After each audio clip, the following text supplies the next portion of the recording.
Kemudian saudara Farhad Abbas, kau unsurnya dapat.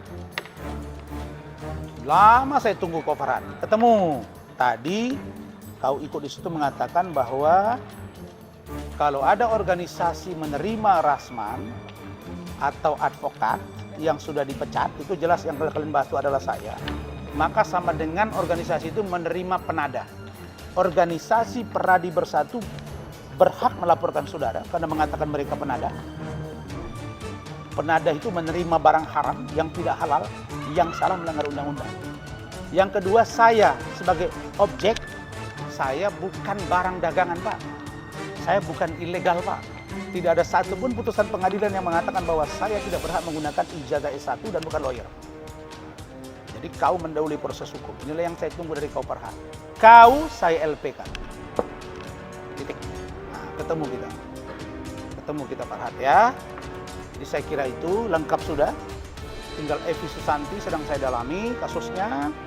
Dan katanya tadi ada pelaku kuasa hukumnya bilang ke saya, data ada di saya semua lengkap. Dalam surat itu jelas tidak mempersoalkan apapun lagi. Tapi kalau persoalkan, sudah kita bermasalah. Berbaris-barislah kalian. Karena saya yakin, kata Allah, sebesar gunung Uhud pun kejahatan yang dibuat oleh manusia akan bisa saya ampuni, kecuali syirik pada Allah dan fasik. Begitu juga sebaliknya, orang yang melakukan kebaikan akan diganjar dengan sebesar gunung. Jadi Allah itu maha adil. Kebaikan dan keburukan tempat seimbang. Karena itu saya pikir malam hari ini saya menemukan 2 alat bukti yang kuat. Besok saya akan ke Polda. Dan saya harapkan Pak Kapolri, Pak Wakapolri, Pak Kabar Eskrim, ada Irjen Pol Purnawirawan Riki Sitohang yang saya duga keras telah mengancam saya. Kalau ada apa-apa dengan saya besok, dengan bahasa itu saya sudah pesan ke istri saya tadi, patut diduga yang melakukan adalah Riki Sitohang dan atau suruhannya. Dugaan saya, karena itu saya duga mengancam saya. Dan bagi saya sudah biasa menghadapi yang seperti ini dan tidak akan pernah mundur saya selangkah pun. Itu. Kemudian terkait dengan undangan terbuka Uya-Kuya, saya akan pertimbangkan. Tapi barangkali saya akan lihat waktu saya. Dan terima kasih undangannya. Cuma saya masih di Kota Medan dan masih ada kerjaan lain. Atau mungkin saudara dipanggil dulu ke Sumatera Utara, baru nanti saya datang. Saya kira begitu. Dan untuk yang lain-lain saya kira tinggal berproses saja. Dan Evi Susanti juga sudah saya laporkan. Nanti kita lihat prosesnya seperti apa. Karena akan ada 2 LP, tadinya 1 yang pakai 2. Karena saya lihat ada lagi yang ditambah-tambah kalimat-kalimat yang menurut saya tidak elok. Dan kita lihat proses lebih lanjut. Saya hanya pesan satu. Ketika Nelson Mandela memperjuangkan hak-hak kaum kulit hitam melawan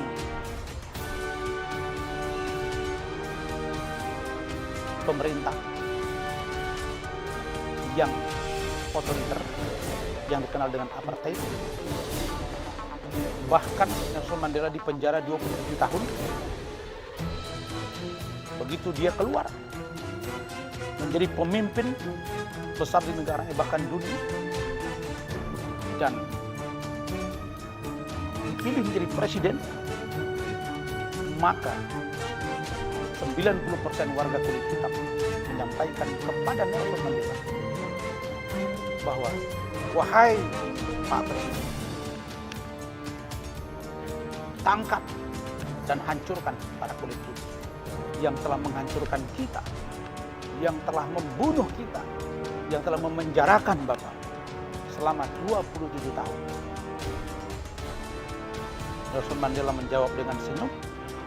Dia bilang, wahai saudara, kalaulah saya memperlakukan kaum kulit putih dengan menghancurkan mereka, memenjarakan mereka, membunuh mereka, dan atau mengusir mereka dari South Africa, Afrika Selatan. Maka artinya Nelson Mandela sama dengan mereka. Nah, karena itu maafkan mereka. Mari kita bangun Afrika Selatan ini dengan kulit putih dan kulit hitam.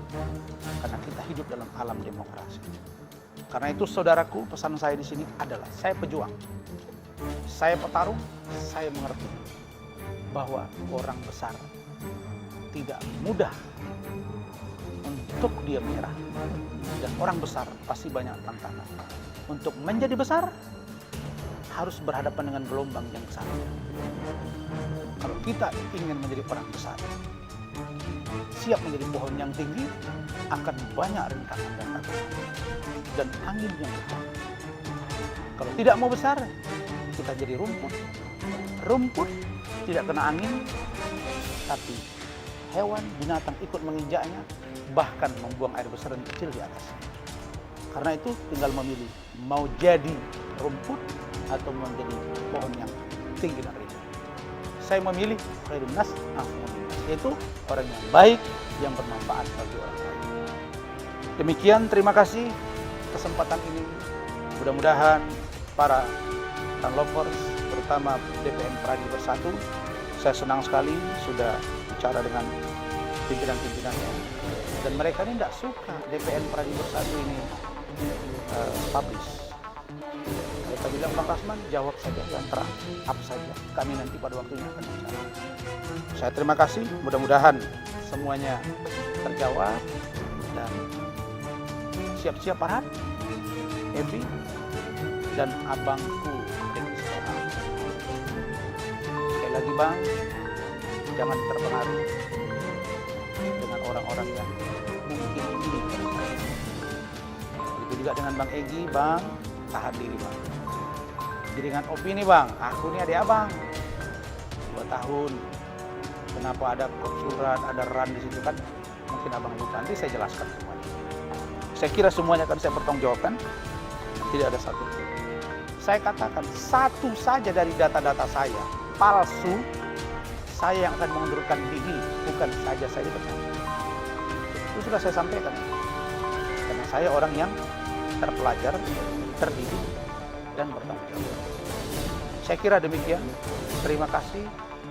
Sekali lagi saya sampaikan bahwa selalu syair Arab saya sebut tarjun najata walam tasluk masalik innas safina la tajri ala yabas. Engkau tidak akan pernah mendapatkan kebahagiaan, cita-cita, jabatan, pangkat, pengaruh, kekuasaan tanpa engkau mengalami penderitaan, tekanan, pengorbanan, jiwa, raga, nyawa, air mata. Dan yang paling pahit dalam hidup pasti engkau akan hadapi. Kau harus ingat bahwa sang kapal tidak akan pernah berlayar di atas daratan. Tapi saya juga berprinsip, seperti lagu atau syairnya dari Bruri Marantika, bukalah pintu hatimu sayang. Wallahu ma fil aqwamit. Wassalamualaikum warahmatullahi wabarakatuh.